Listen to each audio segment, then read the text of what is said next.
You're listening to For What, hosted by sisters Mary Beth and Lauren. I saw this clip about the loneliness crisis. Yes. The loneliness epidemic. Yes. Did I send it to you on Instagram? I sent it to you. Oh my God. That's going to happen every time. That was brilliant. Yes. She was talking about how it's not, that's cute that we've labeled it loneliness epidemic. So men are saying they are trying, these chronically online men are saying there's a loneliness epidemic amongst single men because women are feminists. Yeah, and suicide rates are going up for men, specifically white men, and they are. And so that's contributing to this, loneliness epidemic stats as well. And it's all based on, women are just like, they're losing their sense and value of marriage. And so it's leaving all these men so lonely. Like, here's the thing. Women don't need to be married.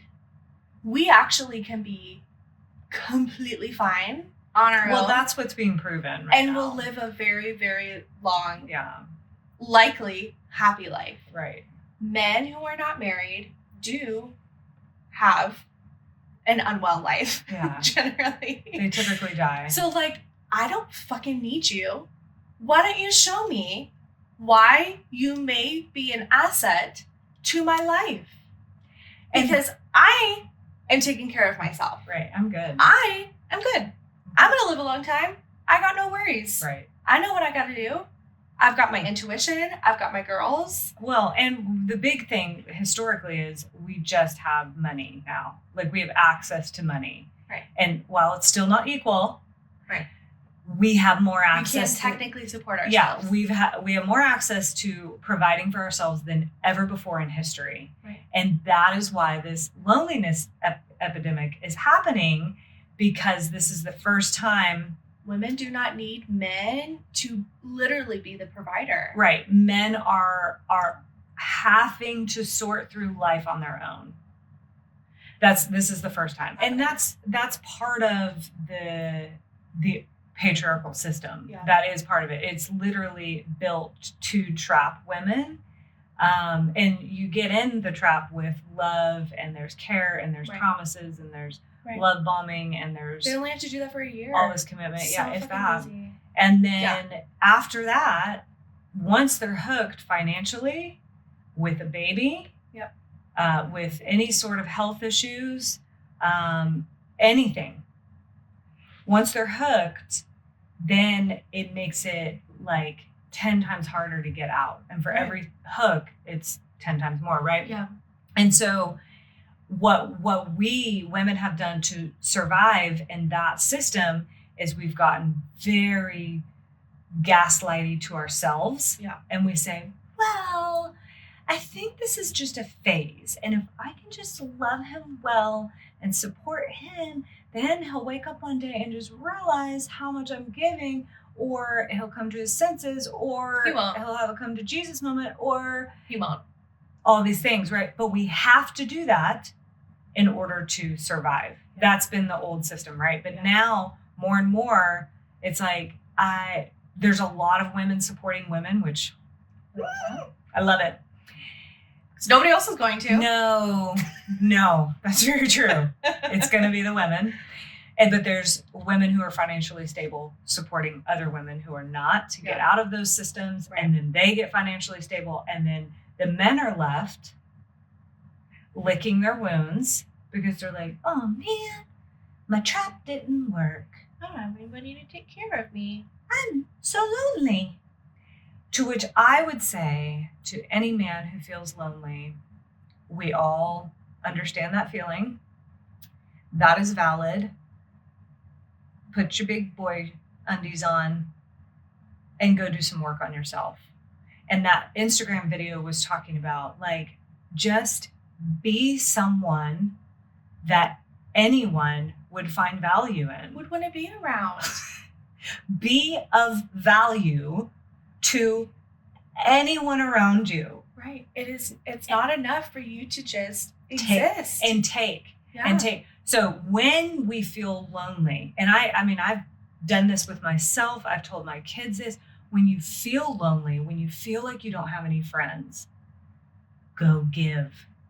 Don't look for who can give to you, who can fill this, who can make me feel better. Somebody's gotta. Go give.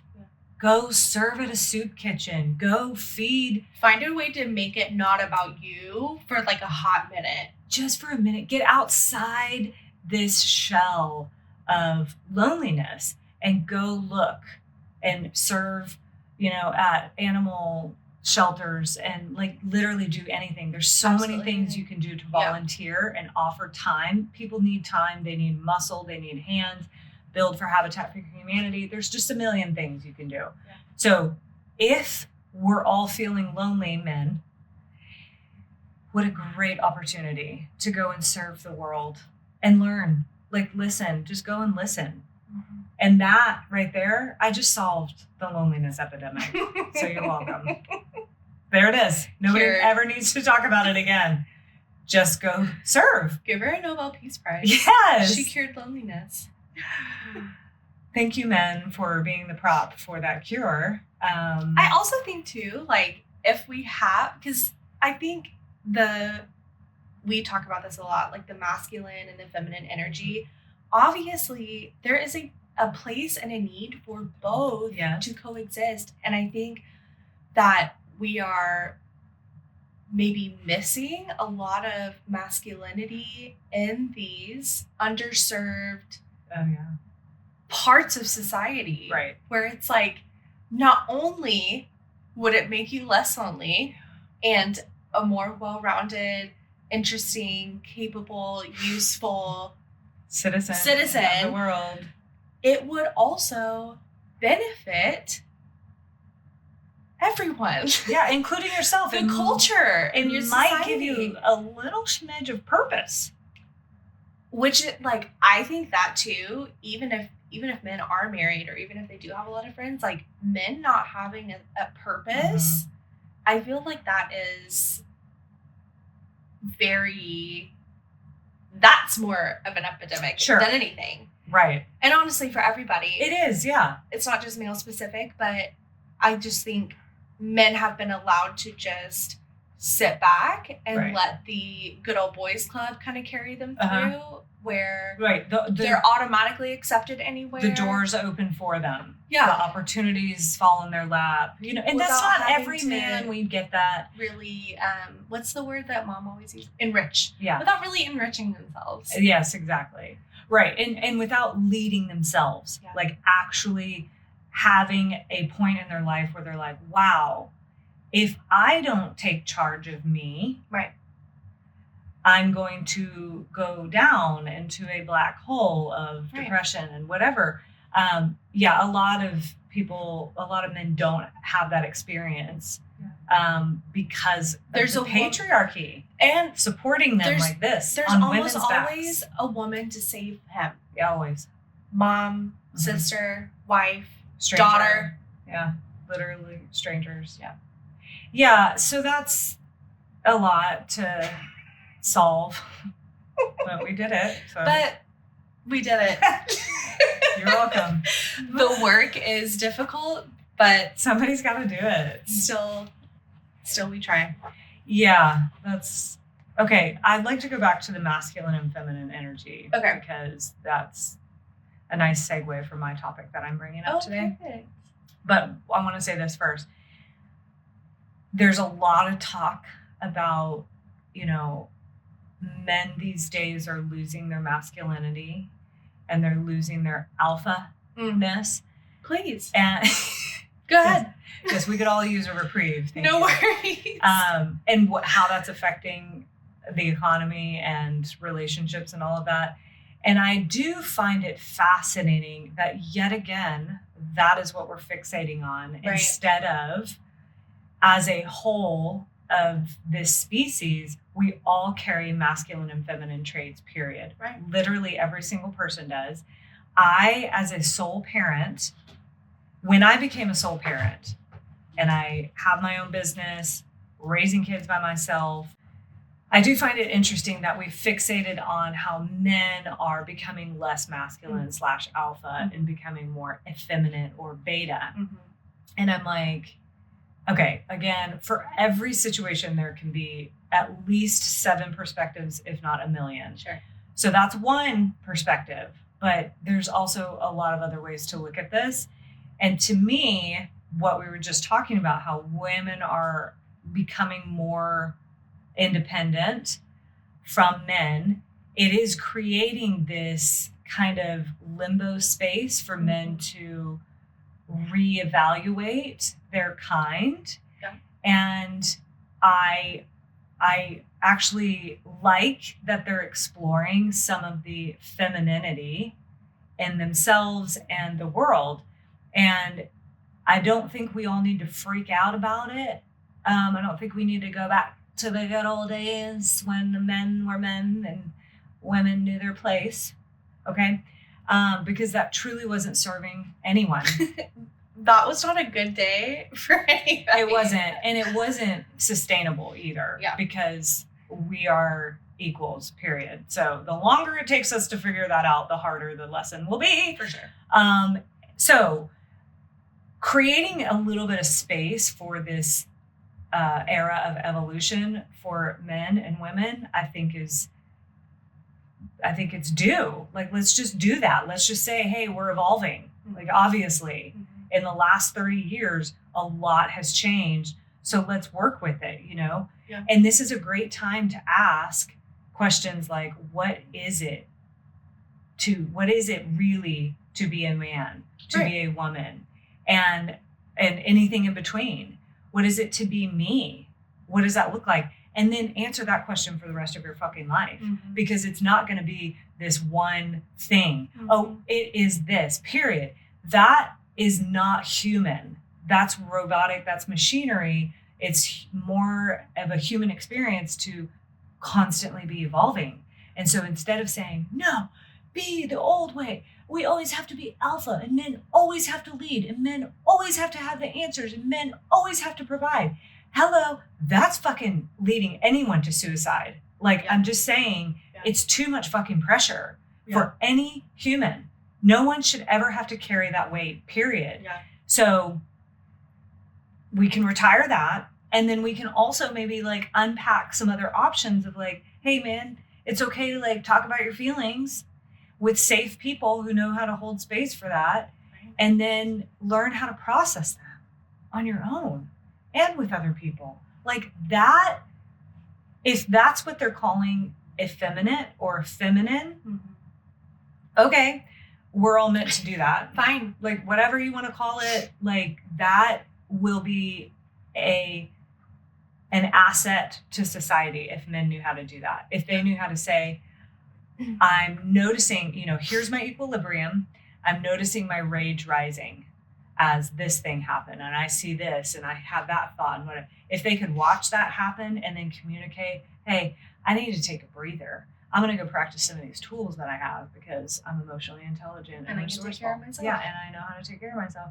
I'm going to go do that, and then I'm going to come back because I love you and I want you to feel loved by me. And if this rage keeps rising, I'm going to do things that are outside my own integrity. So if that's what we call femininity. Also, it's long overdue.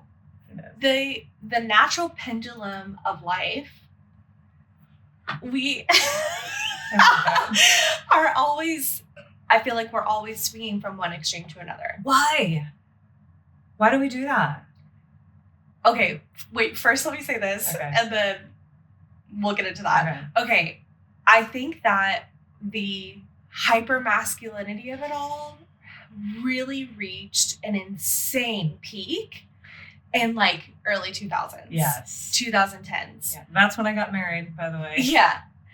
That is that's what feels like the pinnacle of hypermasculinity to me, because of like, now that we have the internet and everything, it's been 20 years, but now that we have the internet, now that the internet is everywhere, It's in our homes. And we can know everything about what's going on everywhere. Then I think that just like hyped it up even more. It was even more Yeah, it of was like steroids. Yeah, exactly. So now when the pendulum reaches the pinnacle, it has to swing back the other way. And like, I'm not a science girl by any means. You are an analogy girl.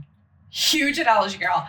I'm definitely not a physics girl. Yeah, me neither. But the one thing that did make sense to me that I have now applied philosophically to my life is that for every action, there's an equal reaction. Yes. To dumb it down. That is physics. Yeah, don't come for me because I didn't say it exactly right, but that's essentially the basics of the rule. And I see that play out in life. Like there has to be balance. There has to be a masculine for the feminine. There has to be a feminine for the masculine. There has to be. Right. And so if we reach an extreme height, then that needs to be balanced with the extreme other. And then there can be a meeting in the middle. Right. And now I remembered what I was saying earlier too. You know, when I became a sole parent running my own business, I tapped into so much more of my masculine energy, which masculine energy creates structure and order, and feminine energy creates expression and curiosity and things like that. Okay. So, which like you, when your kids were so young and you were married and there was a very intense masculine presence. He was an alpha male. So he really embodied toxic masculinity in such a perfect way on so many levels. But you were like the epitome of mother at that time. In terms of like your feminine mother had been. She was in full swing. She was in full swing, and you are an incredible mom. From the beginning, even when you were like fighting for your fucking life, you nurtured your kids. You gave from literally the pits of whatever was within you. Whatever I could find inside. But you tapped into your feminine and like pulled from all of our ancestors who came before to raise your children so that way they wouldn't be alone, impacted alone like by the horrible environment that you were in, unfortunately. So like then to watch you then have to take on this new role, like you have an intense amount of strength, and then she found her strength again. Forgot which arm it's on. There it is. You did find your strength. Yeah. And you have been balancing this sole parent role for your children and providing them structure, providing them reasoning and, you know, whatever else it is that men do. I mean, what is it that they do? It's a big question mark sometimes. Whatever it is. The masculine. That thing. But also balancing it with nurture and warmness and empathy and expression. Yeah, my natural instinct is definitely feminine. It's the, you know, curiosity is my middle name. I just cannot stop being curious. Which, obsessed. Yeah, absolutely obsessed. Curiosity, nurture, compassion. I mean, I'm like they start telling me a story and I'm like, I'm there. Got it. Keep going. What doesn't come as naturally to me that I am forced to do in our family dynamic is the organization, creating the structures, any type of consistency other than what's natural for me, which is I will always listen. I will always show up. I will be there. Right. But the consistency is like, it's not my strongest suit. But I've had to flex that, right? Does that make me masculine? Are the people of the world? Are you now a man? Yeah, are the people of the world saying, "Wow, she's so alpha"? No, she's a hermaphrodite. Yeah, and I'm like, that's kind of ludicrous. Like, my life situation has required me to pull more on the masculine. That's not necessarily natural for me, but it is what is required right now. The feminine, I feel like, is still quite nurtured because I love it and it's just who I am. She's there. Yeah.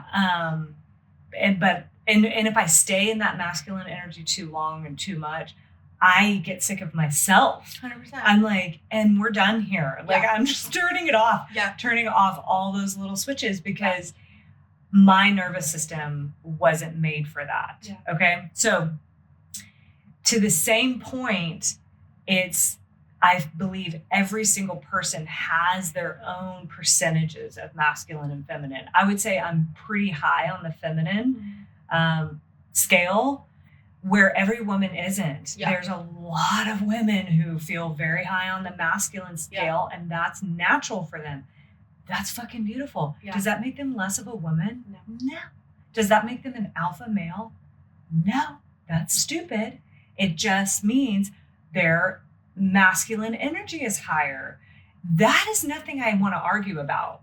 Okay? It's just not an argument. Everybody gets to be who they fucking are. Yeah. And each one of us should have the freedom in this country to explore wherever they are at whatever point they're living in, because it does change. Like you said, 10 years ago, I was full feminine, very little masculine. Yeah. Now I'm oscillating right around 50% for each, which gets tiring to me, but I do it because that's where I'm at. That's the season I'm in. So I think, generally speaking, in the patriarchal culture, men are required to operate at a very high masculine state all the time, which no one can do. It's not good for anybody. It's toxic. It's toxic. This is what we're talking about. Toxic masculinity. I'd like to see toxic femininity. Yeah, I've seen some things about that lately. Like, oh God, some idiot was in a debate with some really smart kid at Oxford. We can all look it up online. And he was talking about, he goes, isn't there, but how can toxic femininity have a place, blah, blah, blah. And the kid was like, okay, so anything that might be labeled toxic femininity is a response to toxic masculinity. Right. Because You're historically, feminine, all the feminine in our country and the world has been oppressed and shoved down and silenced. So then there's this toxic masculinity, and anything that uprises over here is in response to that. Mm-hmm. It's not, specifically white. Yeah, for sure. Yeah. So, okay. So the segue is we're moving from a very deep and nuanced, heavy topic into something much less. And I would just like to say, for anyone who doesn't know what the 4 phases of a woman's cycle are each month, it is menstrual, which is obviously when we're bleeding, follicular, ovulatory, then luteal. Luteal is the longest phase, and that's typically what we would call PMS. I am having a brutal luteal right now. Okay. I'm also in luteal, but it's a little bit more graceful for me. That's because you're young and sweet. I don't have 2 kids. Yeah, true. And it's not always like this for me every month. Like, as you know, I kept a log for years, every day writing down and like tracking my phases and using colored markers and things because I wanted to know who the fuck I am. Yeah. I'm like, who is this roller coaster of a maniac? What is going on? And that after 3 months of doing that, I saw, oh my God, I'm actually not erratic and unpredictable and psychotic. I'm actually extremely predictable. I know. I'm literally, it's the same thing every month, give or take some. And so over the years, as I've studied that, sometimes at first I hated luteal because I was always in a bad mood, but then I started learning how to take care of myself in luteal. And then I started to fucking love luteal because I don't give a fuck in luteal. That's what luteal is. You literally stop giving a fuck, and it is bliss, especially for me because I care so fucking much about everything. By the way, so sorry, I want to put a pin in that. When you looked up just now, your lazy eye came out. Did it? Oh, it's because I was cross-eyed. I'm looking at that. Oh my God. That was really scary. It's just because I'm looking at Okay. It just like drifted over. It's because I was looking at the sleeve. Okay, great. I'm glad it's not coming back. I think he's going to cut that out, right? No. Then I need to explain my lazy eye. I had a lazy eye. Literally, one eye would just drift inward. I'd be looking this way. Until I was, what? Oh, yeah. 5th grade. And somebody prayed for you and healed you. Yeah, that was the part I just remembered. Because I was like, yeah, how did that get fixed? Those big ass glasses. I had bifocals in 3rd and 4th and 5th grade. Yeah, that was amazing that I could see. Actually, I think I only had them in 5th grade, and very shortly after that, my lazy eye was corrected. So it was healed. Yeah, it was healed. I'm sorry. By the blood of Jesus. Yeah, there was an alcoholic white man who would pray for me every Sunday at our church. Every Sunday from about the time I was 6 years old to 9. I think it was about 3 years. And I just was like, oh, do I have to be prayed for? Yep, this guy, real breathy, was just in my face, praying over my eyes. And then, like 2 years later, then my eyes, all of a sudden. It's a miracle. Yeah. So thank you to all the men who pray over girls. Ew. Yeah. No, thank you. No, thank you. It was uncomfortable. I'm sorry to interrupt what you were talking about. Luteal. Luteal is brutal. It's when you don't give a fuck. And it's nice. It's a nice reprieve because you care so much about absolutely everything. I care in like a really intense, compassionate, empathetic, nurturing way where I want to fix everything for everybody and I want everything to be better, and it just gets exhausting. And so I'm like that in follicular and ovulatory, and then by the time luteal hits, and I'm talking the moment I switch phases, I'm like, don't talk to me. I just don't care. I cannot possibly care about what you're saying. Yeah. You know, and that's a great feeling. Yeah. And then I'm like that for like 2.5 weeks of the month. Because luteal is about 11 days. Follicular and ovulatory are about 3 to 5 days each. And then bleeding is usually a week. So, again, it's different for every woman. Mm-hmm. We should all figure out our own cycles so we can not have shame about it for ourselves. But this particular luteal, the first half of it, the first 5 days of it was awesome. And then the second half has been like where I like forget who I am and I don't care. And I can't remember why I decided to have children. And I'm like, I don't want to do anything. I don't want to get out of bed. I don't want to eat. Yeah. Does anything matter? For what? Nothing. I have not been able to answer that question this week. I'm That's like, for what? I think I'm constantly in luteal. Yeah. Yeah, you definitely have like a luteal umbrella. An energy. Undertone. Yeah. Yeah. It's just always kind of there. I have a luteal, or I have a follicular vibe, yeah. Which sometimes irritates me. It's a little much. Oh. Yeah. Whatever. Yep. That's what it is. So that was my topic. Nothing you can do about that. Are you looking at my feet? They're very white. Yeah. So I am, oh my God. You do actually look so dark. Like, why? I don't know. We look like we are from 2 different countries. We very well may be. We aren't. There's no way to know. We were both born in the same city. Okay. Okay. So I work. Oh my God, by the same doctor. In a Dr. Godat. That's crazy. Also crazy that mom had a male doctor.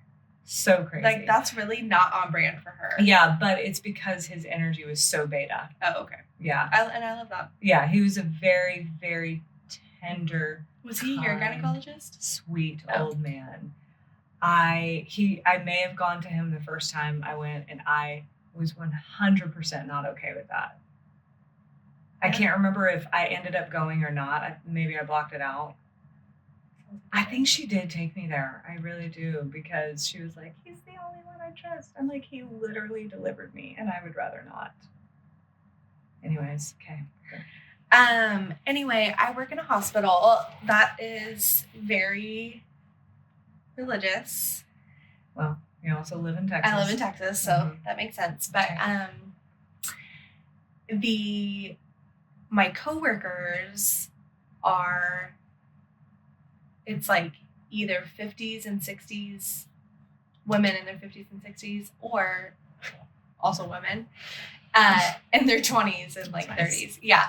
There's like a couple men sprinkled here and there, but it's rehab, like it's therapy. Yeah. So you need to nurture. You have to care. You have to access compassion on a daily basis. Yeah. And if you can't, then you will be fired.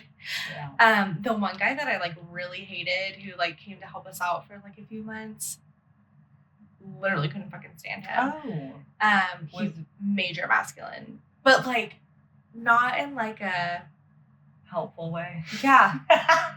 It's like, this is everywhere, I'm but just it doesn't need to be. Spewing my masculinity wherever I can. With his big ass keychain with all these fucking keys on it, and his He's big important. honking Dodge Ram car, and he talked about his fucking Dodge Ram all the time as if anybody gave a flying fuck. You're like, know your audience, read the room. Oh yeah, you I can't. don't care.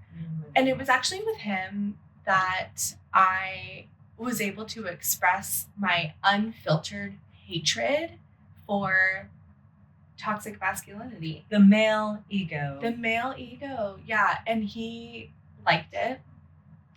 But, so that's not why I did it, obviously. That was actually it was irritating to me. That was an unwanted response. It was like every time I said something to him that was so insulting and hurtful, but true. They like that. It made him, he felt like I was a challenge. Like he literally said, we're going to be friends by the end of my time here. Because I said, no, we're not. That's because that's how it is with men. When there's two egos going at each other, you know, that's when they just get in a fight and then they're friends. That's not how females work. No. Period. No. Nobody wants to do that. I'm like, I don't know how to say this any clearer, but every single fiber, thread, ounce, minute ounce of my being, spectacle, rejects everything about what you are putting out here. And this is my office. Yeah. This is my team, my hospital. I was here first, and I'm going to be here when you leave. So don't come in here and muck it up. Yeah. This nice, clean, quiet, peaceful, calm energy with your nasty, big, Dodge Ram. huffing and puffing, like cannonballing down into your chair and typing so fucking loud. Get out of here. Anyway. It was a bummer that was a turn on for him. Yeah, that's really annoying. But it is also what that toxic, hyper masculine ego is looking for. It's looking for provoking. Yeah. Like that. Is provocation the word? Yes. That's what I would say. Yes. Yeah. That's what it's looking for. Yeah. And so any hint of it, it's like, yeah, give me more of that. They literally get off on it. Yeah. So like that sucked. But at the same time, I'm like, I'm doing this for womankind. For me and my own reasons, and you can fuck your stupid fucking ego in the ass. No, 100%. Anyway, he did not thrive in our therapy environment because he sucks. Yeah. Anyway, so a lot of like very conservative people work in my office. It's everybody's very nice and caring. Is this the other story you were going to tell? Yes. Okay. So we had a like end of the year meeting also last week, and our boss wanted us to go around and everybody say something that's happening in our life right now. Oh God. So Okay. like everybody's had to do with their kids. I'm having a kid. My kid turned 1. I'm having a grandbaby. Yeah. You know, They whatever. literally fuck up everyone's lives. No, literally, that's all they could fucking talk about. Yeah. So that was like the majority of it. And then there were a couple people who were like, I'm going to Chili's this weekend, or I'm, you know, whatever. I don't know. Something else that was stupid that I'm like, okay, because a little bit of backstory. My vibe in the office, I have been told, is off.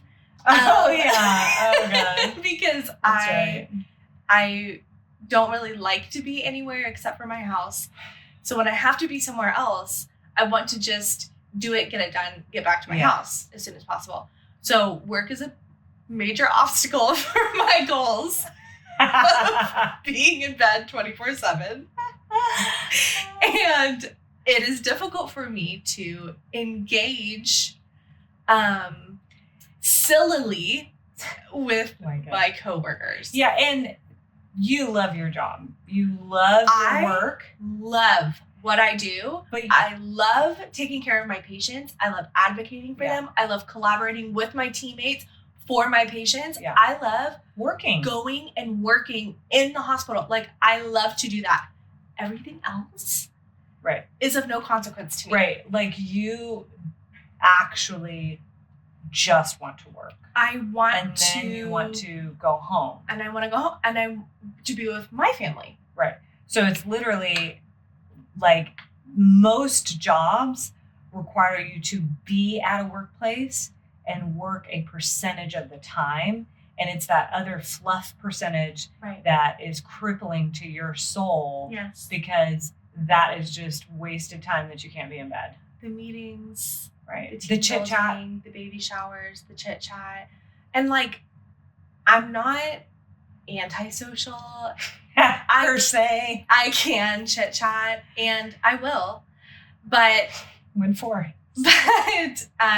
my lack of participating in forced, surface, meaningless, irrelevant chatter Okay. is off-putting to people. So that's a family trait, which We're people all wouldn't like that. know unless they knew our family. But all of us have a Hannah probably has the highest threshold for it, but all the rest of us have a very low threshold for just meaningless, classic social banter. Yeah. And I the older I get, the less I feel awkward just completely backing Totally. out of And it. that is why I wish I was 40 years Right. old, which is genuinely how I feel inside, is a woman, perimenopausal, ages 40 to 65. That's the demographic that I feel aligns Yes. most closely That with is my values. So true. It's so true. When I turned 40, she's like, "You're so lucky." Like literally. And I also do. I love this age. 40 is that's where it gets good. I'm so jealous. I know. Like I'm not even 30. I'm still That's in brutal. my 20s. I mean, I'm almost 30. Like, Still. I'm almost there. But there's a tremendous expectation on me to Be lively. be up in the mix because to I'm young. care. Because To still care. oh, you haven't worked for 45 years like I Yeah. have, so you should still be young and full of life. I'm not, because the way that society is, the way that the world is, the way that men are has killed my spirit, and I don't have energy to talk about your granddaughter's graduation. I was born exhausted because of the epigenetics flowing through my veins from ancestors who have been oppressed, who have had it. Yeah, we are done for years with this. I've had it. Yeah, it is true. And it's like I know what I am here for. I know my purpose. I know what I'm good at. I know what I like. I know what I don't like. And I want to You are a 45-year-old woman. I want to be allowed to do that. Yeah. Yeah. And on top of you just being younger and people having an expectation of you to be something that you absolutely are not. And have never been. The other piece is you don't have kids. And so people will say, you should have so much energy and want to do everything and still love life and care about everything and want to travel and go to do all the things. What's your excuse? Yeah. What is your excuse? If not children, why? And I think, can I answer this for you? Sure. Aside from everything you just said, basically you're an old soul. You were born 40. At least. You are genuinely okay in your own skin. So you have zero fucks about proving your worth, your productivity, your value, your contribution to society. You're like, done. It's all already checked off. This is literally for the rest of my life. I'm okay with that. I've accepted that. You've got your own stuff. We all do. Oh my God. But like you feel capable of managing you. 100%. So I think what's typical is typically, if it's going to happen, it usually happens in the person's after they have kids and, closer to 40, 50. They either have a midlife crisis where they continue to be emotionally illiterate and immature, or they say, hey, I might need to grow up and lead myself. And then they do that. You did that in your 20s, late teens, early 20s, because of the dynamic of watching all your older siblings fuck up and then you were just born the way you were. So by the time you're 29, it's like, please, we're done with that whole shenanigan. Yeah. So your life phases have just been shorter. For sure. So that it's almost like, oh my God. Okay. So your birth, teens, and early 20s was like menstrual, follicular, ovulatory, and then luteal now is going to be for the rest. Long term. Chronic luteal. Amazing. And luteal is very liberating. It's because you don't care. And once you reach that point of like you see the other side of the curtain and you're just like, oh my God, I don't have to keep caring about this shit. Exactly. I don't have to care what my hair looks like. I don't have to have makeup on everywhere I go. I don't have to dress a certain way so people think a certain thing about me. I don't have to say certain things. And I don't have to go, oh, good morning. How was your weekend? I don't need to do that. No. Unless I genuinely care. And then I will say, I'm so happy to see you. Did you have a good time at whatever it was? I don't even remember the last time I've ever had that interaction where I just, when you just did that, I've been working and living. I work by myself. I live by myself, aside from my kids, my roommates. And I am the only adult around, and it's been that way for almost 9 years. And that's another specific version of hell. Yeah, it is. It has its pros and cons. It's definitely, I came into this era, this phase one way, and I will be leaving it a completely different person. And that's fine. This is evolution. That feels normal. Right? Yeah, and I like the work I've done in there because going into that phase, I was 100% extroverted, which is almost like being a toxic masculine man. Like, that's unnecessary. Very, like, needy from society. Everyone. And anyone. So reliant on. I fed off of people's energy. Yeah. I was literally a leech. Yeah. That wasn't good for me. So being forced into this phase of you're going to be by yourself, which is what I prefer, like flexibility wise, so I can be there for my kids, things like that, has taught me to be comfortable. And now I fucking love being alone.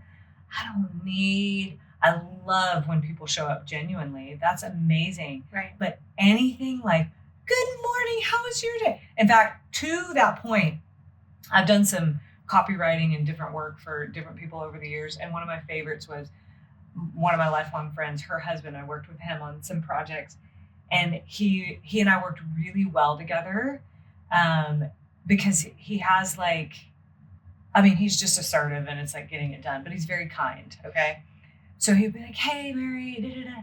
And we'd start getting into work. I'm like, yeah, what do you need today? And this, that. And he goes, oh, how was your weekend? I go, oh my God, we don't need to do that. Please carry on back to work. And he's like, oh, that's great. Okay. And then we get back to work, and then we just work. Yeah. And then I leave. Right. And that's what we did. And I'm like, and there's a respect, there's a connection, there's a bond, there's we joke around, caring about each other. Yeah. That can grow within that genuinity. Yeah. Genuineness. Authenticity. Right. Without the roles and the rote The script. phrases Yeah. that we all have to say. Oh, good morning, and how was your night? No. Never. I won't even answer that question. None of your business. If somebody said, I would literally say, oh my God, who cares? I Next. say, I don't remember, because I don't remember. When I go to work, I am a different person. Yeah. Work Lauren Yeah. is not the same one who got blackout the weekend before. That's right. Or do you want to talk about your blackout self at work? Probably not. And if I do, I will. Yeah. Because it's funny as hell. Right, but you're there to work. Again, back to it. You're not there to talk about your weekend and your time off. That would be socializing. You're not at work to socialize. And like, I will. Yeah, I've actually... It's the forcedness of it all. And it's the expectation Yeah. for me to follow a certain script in order to qualify as social. Right, exactly. And that's the role that I would say, for what? For what? It is not serving anyone to do No. these like, and now we say, good morning, good morning, good morning. The social niceties. Because I will tell you, like, I've thought about this when I go out to eat, which is rare, but when I do it, you know, and the servers that'll just come every couple of minutes. And I'm like, my God, is there anything about me that's emanating, please talk to me more? Whatever. Because I'd like to retract Whatever that is. But then as I was like getting a little bit irritated the last time I went out and this happened, I paused for a second and I was like, I have to remember that, first of all, not everybody's aware of this. It's typically younger people serving, right? And then two, well, this server was younger. So I was like, okay, they don't know that you get old and like don't have to do this thing, song and dance.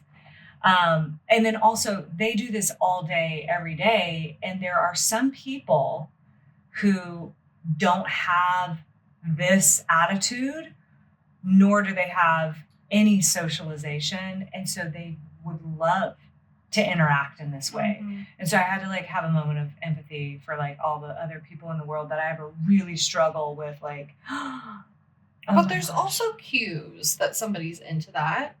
And sure, yeah, for sure. And you shouldn't be on autopilot doing the exact same thing with every customer. Oh my gosh, Because yeah. they're all different. Yesterday I was on the phone with the exterminators. I always almost say terminators. Me too. I'm always like, wait, Terminator. yeah, which one's Arnold Schwarzenegger? And I always think it's Exterminator because that's such a Right? The X of it. extraordinary, Right. ridiculous Same. word. We're the same. Okay, anyways. Yeah. I was on the phone with them and I had literally 4 minutes before I needed to leave with my children, right? And I just wanted to wrap this call up. So I was like, hey, blah, blah, blah, here's what I need. And they said, I hope you're having a great day today. Oh my God. And I would love to get that taken care of for you. And I was like, oh my God, was I not speaking fast enough? So much faster. How are they not? Because that's like it's a mirroring thing. You're supposed to read people's What you're energy. getting. Yeah. If I were to answer the phone and go, hi, yeah, I'm looking, which I have never spoken this way in my life. unless I was like doped up after surgery or something. Then you can match that energy with, I hope you're having a great day. This is my energy. Yeah, I just want to go ahead and get service started. I wanted to see what that deal was and if I could have people come out this week. What about that? Said take as long as you want. Much for taking the time to give us a call. We Chat with us today. Not a lot of people use the phone enough these days. I know. Like, I couldn't. oh my God. But it wasn't even that. And then after she was like, okay, so what I hear is and she repeated back what I said, which that's fine. Right. Let's get clear. Right. And then she goes, I would love to take care of that for you. I'm going to take down some information and then I'm going to transfer you to someone who can. And I was like, that's ridiculous. So she confirms my information because I already had an account and then transferred me. I was like, yeah, thanks. I hope you have a great day. Okay. I will. Bye. Transfer me. Whether I have a good day or not is none of your business. It's irrelevant. And whether you tell me to or not, I will have or have not a good day. Yeah, you're not- regardless of what you tell me. Your words matter not in my day. So then If you have to have a greeting and a outro or whatever Dismissal. every time you say you're talking to somebody, make it genuine. Like, I hope this gets resolved for you quickly. Yeah. Have a great day. Exactly. And just talk faster is really my thing. Talk faster really is because I said have a great day. I listen to podcasts on 1.5 minimum. I listen to audiobooks. It is very fast and just go faster, whatever. It's the masculine. It is. There it is. So anyways, then the next guy gets on and does the same fucking thing. No. The exact same thing. They have a script, obviously. Yeah. And I was like, oh my God, everything's great. Please just get this done. So he'll talk, hi, yes, I see here that you'd like to have. And I wonder if a man called, would they have done the same thing? Yeah, I do wonder that too. Because men are obviously important and busy. Right. But women, I would probably Have all just day like to chat. little This stay-at-home is just wifey. one of 14 calls that I have to make this afternoon. You can take as long as you want. Anyways, he finally got it done, and he's like, I went over the same information she just did, and I was like, the redundancy is so Killer. inefficient. Yeah, that was high masculine energy now that I'm thinking about it on my part. But like, let's all work when we're working. Let's not, and I get it, like, maybe it sounds like I'm like, oh, I just want to like not be human. I'm a very personable person. But there's a way to do it. I only have so much energy too. Like And it is exhausting. when I was at dinner the other night, they were like, oh, are you going to come out to the other event that they were having after dinner? And I was like, oh, no. Because coming to this dinner quite literally is pushing me over the edge. I didn't say that. But they're like, oh, how come? Like, you have stuff going on. Which, like, You're like, I already didn't want to be here. Why would I go there? I'm barely here. Mentally, I'm in my bed. Yeah. But I said the amount of time that I can spend outside of the home for the week is coming to a close.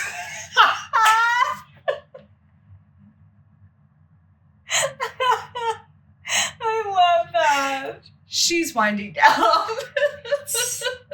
We're there. This will be it for me. Like, I'm signing off. It's Friday. It's 7 p.m. I was at work all day. all week. Like, We're done. this is it for me, That's honestly. amazing. And I haven't left my house since I came baap from that dinner. And I love that for me. I love that for you too. That's great. So just Sorry. to make that clear, that's 3 days. You haven't left your house Oh, yeah. in 3 days. I love it. I love it when it's been a few days and then you get in your car and you go outside and you're like, whoa, everything feels so new and weird. Yeah. Like, I have walked the girls, so I have Okay. physically left my house, but I haven't gotten in my car to go somewhere. Right. The radius around your house. Yeah, like 0.01 miles. Oh my gosh, that's so amazing. 10 minutes. Okay, so if there were some takeaways from today. Wait, I Uh-huh. haven't finished my story. Oh, I'm with my sorry. coworkers. Oh my God. I'm so glad you can keep track because I didn't. Okay, I'm tired. It's luteal. only because this is the only other thing I had to talk about today. Okay, bring it. Okay, so my coworkers automatically think of me as someone who's checked out, yes. sarcastic, whatever, which I am all of those things, Always. but like, who cares? And again, like, if I was a man, like Drew, my husband, is exactly the same, if not times 1,000. Yeah. But here's the other thing is it's what is misinterpreted about both of us. Yeah. Which Is can that- be yeah. isolating too, is That we're extroverted, social, very friendly. but it's the authenticity piece. We mean what we say. yeah, And we do not say things that we do not mean. I wouldn't say it if I didn't Period. mean it. There is no fluff. Right.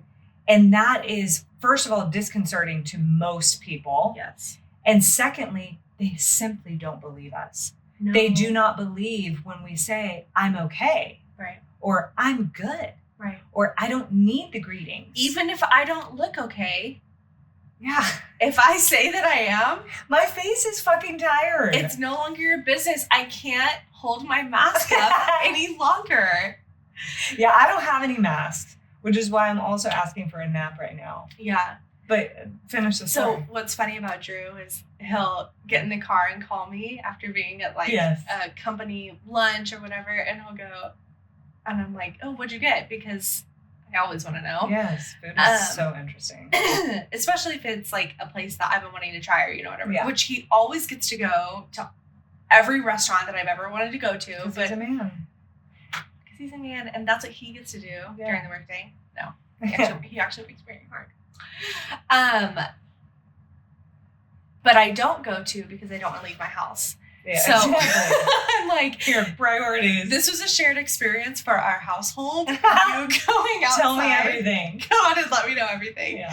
So I'll ask him what to eat, and he'll go, I don't know. Like, he blacks out when he goes on work trips or dinners. He Oh my god. is truly not the Not same better. person. Yeah. He's not putting on a mask, he's putting on a whole suit. Yeah, and it's a zip up black suit, you know, one of those ones that make him look like he's invisible. Like, I'm not here. I saw nothing, I did nothing, I said nothing. As far as in the car Drew is concerned, he hasn't eaten dinner yet. Anyway, okay, all of this to say, I think if I was a man, like I think if I was Yeah. Drew, all of this would not be so off-putting. And like that pisses me off. Your behavior wouldn't be off-putting to your coworkers. To my coworkers, yeah. They would expect it. They would be like, oh, well, he is a really hard worker. So the focused. patients love him. So focused, like always, like literally the guy who trained me to do my job.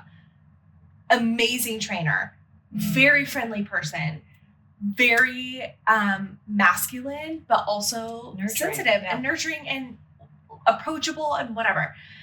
Nobody bothered Derek. Mm. Nobody bothered him with any senseless bullshit except for me. Yeah. Nobody expected him to show up at a baby shower. Nobody expected him to do all these extra little things. That's fascinating. And I loved that so much. I have developed my entire work persona based off of Derek, Derek because I'm like, it Okay. can be done. it can be done. It can be respected. Repeat that. That's gross. It can be done. It can be respected. But he's not callous. Like he's not Right. being rude, but he's being direct and he has a very clear set of boundaries, but Yeah. it's also not intrusive anyway. He's the perfect coworker. So I'm like, that's what I want to be. I want to be Wow. Derek. But But you I can't. don't get to be because I've got tits. Wow. And I look Okay, like and this. that's also really exhausting, living under that expectation and yeah. and role. Like these are the roles that are cut out for us, Right. and they're different than men. Yeah. Period. And so we might be doing the same things, but Because- it's different roles. Because that's exactly how I am. Is I am sociable. Right. I'm fucking hilarious. Yeah. I do care about people. I do care about what people have going on in their You lives. love your job. I'm a curious person Yeah. about other people, but I also want to be efficient and I want to get my job done. and I don't want to have to be outside of my house any longer than I have to. And that should be respected and okay. If I'm not actively hating on people, insulting them, besides that guy, like making people's lives miserable, like, Right. and I'm doing my job and I'm doing a good job. What's funny is the person you were actively insulting had no issue with you. Yeah. It's the people you're not actively insulting that are taking No, issue I'm gonna with be you. different. Okay. So all of that backstory, just so that way you can understand Wow. me trying to answer this question, what do I have going on in my life right now? Yeah. Everybody else is talking about their fucking kids. Chili's. Somebody's going to Chili's. And so they already see me as Oh. nihilistic, apathetic, doesn't give a fuck, whatever. So I'm like, I can't give a joking answer. Oh no. I also couldn't think of one fast enough because it was like rapid fire for 45 people in this room. hate. So also large group of people. So I said, my sister and I are starting a podcast because genuinely nothing else is going on besides You that. have been running your mouth I know. about this podcast, which I know. appreciate. We It's do. marketing. We want everyone to listen to it, except for the people we talk about on it. And guess what? Guess what she's done? She's literally told everyone that we've talked about on this podcast that she still has access to. She's told them about the podcast. We're starting a podcast. I'm like, oh my God, tell other people. They're all gonna forget probably. Because it's so out of character for Yeah, me to that's have a true. podcast. Anyway, so I go, my sister and I are starting a podcast. Silence. When I tell you, after everybody else's response, they're like, oh, yay, clapping, yay, or laughing or whatever, which I had no reaction to any of that Yeah. because That's hilarious. silence. My boss goes, oh, she didn't ask follow-up questions for anybody else, but she asked me, what's your podcast about? This awkward moment, actually, and how much I hate it. So I go, feminism. And I thought it was silent before. There were literal crickets after I said feminism. And they go, okay. Oh, Brittany, what's going on? And like, you have been to my office, I so have. they know who you are. So that was the other thing is I was like, these people know who she is. So like, they know what you're about, whatever. And like, all that to say, we beat to our own drum, and we so should you. hope that you will too, if you want. If you don't, Beat to somebody else's drum, but who cares? make sure they're a woman. Just beat to your own. And if your drum beats something like ours, keep listening, right? If not, oh my God, who cares? Doesn't matter.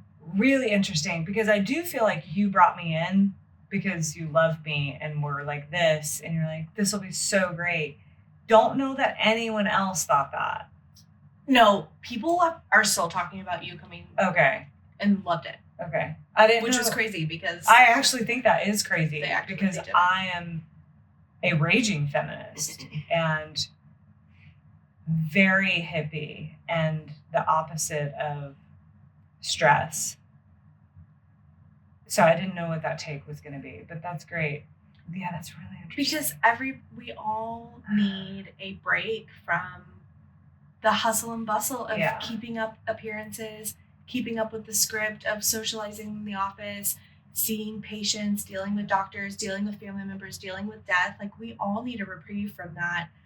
I do that for myself Right. because I'm forced to be here because I have to make money.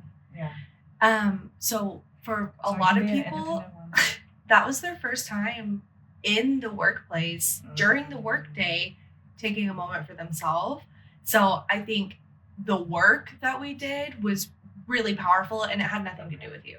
Yeah. Like, It I was don't- just taking the pause. I don't think anybody like they appreciated but you didn't make it personal at all. No. Which I think was good. So like nobody had anything to say really about you, but a lot of people took your card. And the card's still on their desk and they should call you. Or not. Whatever. But anyway, a lot of positive feedback came from that. My boss told me Okay. that like people mentioned it in their little. And just to note what I was doing there, I'm an executive life coach, and I went and I just did like a mindfulness session about like stress management and kind of how to decompress. Which is just like being aware of how do you feel Yeah, and breathing. right. Paying attention to your emotions and like connecting with your body. And that was it. Which my whole work, all I do is I go in places and I give people permission to just be human. Right.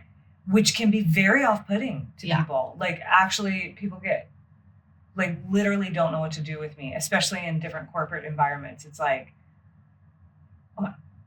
it's like short-circuiting a little bit, which is why I'm necessary. But, that's great. I'm glad that worked. But we'll see how this saga unfolds for you Yeah. when this podcast is released. Anyways, we're grateful that you're all here and listening and beating to our drum with us. Yes. Love ya. Love you. We'll see you next time. If today hit home or lit a spark, drop a review, subscribe, follow, like it, post it, tag us, and send it in the group text. We're so grateful you've spent time with us today. If you want to keep this podcast alive and thriving, there's a link to support us below. Even $5 says, keep going, gals. Until next time, look for opportunities to deviate from the default, and don't forget to ask yourself, For what?